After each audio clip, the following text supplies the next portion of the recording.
Hello and welcome guys. Bihar सरकार के द्वारा यहाँ पर करीब 11 पदों पर वैकेंसी निकाली गई है।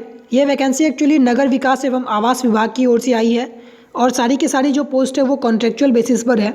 मैं आप लोगों को बता दूं कि यहाँ पे जितनी सारी भी पोस्ट है वो एक्सपीरियंस्ड कैंडिडेट्स के लिए है, यानी कि यहाँ पर जिन अभ्यर्थियों का यहाँ पर कुछ वर्क एक्सपीरियंस है वो कैंडिडेट्स यहाँ पर आवेदन कर सकते हैं। सैलरी अच्छी खासी है, तो अगर आप एक्सपीरियंस कैंडिडेट हैं उस फील्ड में तो इस वीडियो पे बने रहें और देखते हैं हम लोग वन बाय वन किन पोस्ट पर यहाँ पर कितनी वैकेंसी और सैलरी क्या होने वाली है एंड एजुकेशनल क्वालिफिकेशंस क्या होगा। जो सबसे पहला पोस्ट है वो senior SWM specialist and headquarter level पे होगा। एक पोस्ट है जिसमें, और इसका जो क्वालिफिकेशन है वो पोस्ट ग्रेजुएशन होना चाहिए इन इन्वायरमेंटल प्लानिंग, यानी कि पर्यावरण नियोजन में होना चाहिए, और साथ ही साथ एक्सपीरियंस यहाँ पर 5 साल का होना चाहिए टोटल, जिसमें से 3 साल किसी सरकारी या गवर्नमेंट यानी कि गवर्नमेंट ऑर्गेनाइजेशंस में काम करने का अनुभव होना चाहिए। और इसकी मंथली सैलरी यहाँ पर 1 लाख रुपीज़ है। तो यहाँ पे जो दूसरा पोस्ट है वो SWM specialist and division level, यहाँ पर टोटल 9 पोस्ट है, जिसमें से करीब अनरिजर्व से लेके EWS तक यहाँ पर कैटेगरी वाइज डिवाइड किया गया है। यहाँ पे भी क्वालिफिकेशंस यहाँ पर ग्रेजुएशन या फिर पोस्ट ग्रेजुएशन होना चाहिए इन्वायरमेंटल प्लानिंग में, और मिनिमम एक्सपीरियंस यहाँ पर 3 साल की होनी चाहिए, जिसमें से 2 साल का एक्सपीरियंस सरकारी संगठन में काम किया हुआ होना चाहिए। सैलरी 67,500। नेक्स्ट वैकेंसी जो है वो है प्रोक्योरमेंट स्पेशलिस्ट। एक पोस्ट है उसमें, और ग्रेजुएशन होना चाहिए कॉमर्स सब्जेक्ट में विथ चार्टर अकाउंटेंट या फिर MBA। उसके बाद फिर आपको यहाँ पे मिनिमम एक्सपीरियंस 5 साल का है, जिसमें से 3 साल आपको सरकारी ऑर्गेनाइजेशन में काम का एक्सपीरियंस होना चाहिए। Salary 1 lakh rupees per annum per month. And जो चौथा पोस्ट है वो अर्बन प्लानर का एक पोस्ट है। यहाँ पर पोस्ट ग्रेजुएशन डिग्री मांगी गई है इन अर्बन प्लानिंग, यानी कि शहरी नियोजन में होना चाहिए, या फिर टाउन प्लानिंग या फिर रीजनल प्लानिंग में आपको पोस्ट ग्रेजुएशन होना चाहिए। और एक्सपीरियंस यहाँ पे मिनिमम 5 ईयर का है, जिसमें से 3 साल आपको सरकारी संगठन में काम करने का नॉलेज होना चाहिए। Salary 90,000 rupees per month. जो पाँचवा पोस्ट है यहाँ पर वो E-गवर्नेंस स्पेशलिस्ट के लिए है एक पोस्ट, और क्वालिफिकेशन है यहाँ पर मास्टर डिग्री होनी चाहिए इन E-गवर्नेंस या फिर पब्लिक एडमिनिस्ट्रेशन में, या फिर मैनेजमेंट विद IT डिग्री, या फिर BTech इन कंप्यूटर साइंस, और साथ ही साथ एक्सपीरियंस 5 साल का, जिसमें से 3 साल एक्सपीरियंस आपको सरकारी संगठन में होनी चाहिए। सैलरी 80,000। और भी यहाँ पर कई सारी पोस्टें हम लोग बात करेंगे one by one.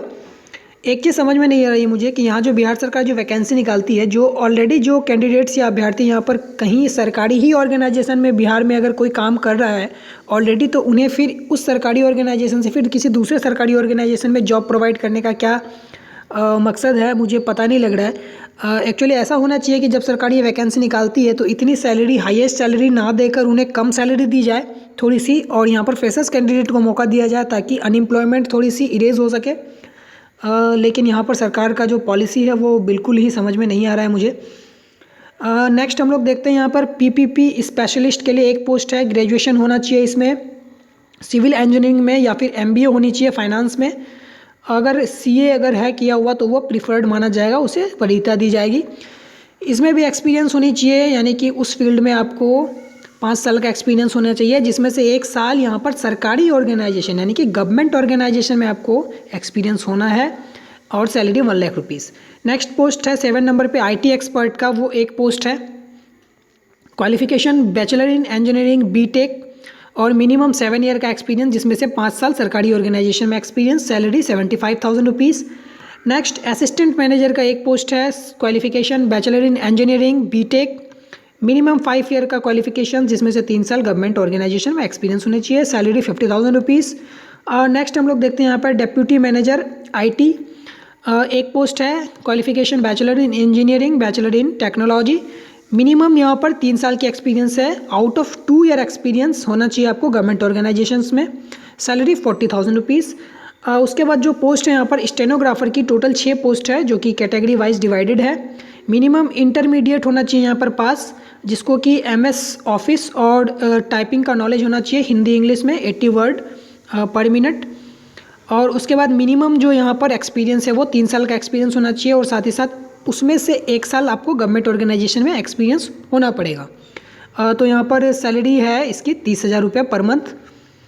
Next post है डाटा एंट्री ऑपरेटर की। यहाँ पर 6 पोस्ट है, कैटेगरी वाइज डिवाइडेड है, मिनिमम इंटरमीडिएट है और MS वर्ड एंड ऑफिस का नॉलेज होना चाहिए, कंप्यूटर का नॉलेज होना चाहिए। और साथ ही साथ एक्सपीरियंस की बात की जाए तो 3 साल मिनिमम एक्सपीरियंस होनी चाहिए उस फील्ड में और 1 साल गवर्नमेंट ऑर्गेनाइजेशन में एक्सपीरियंस होना चाहिए। Salary 22,000 per month.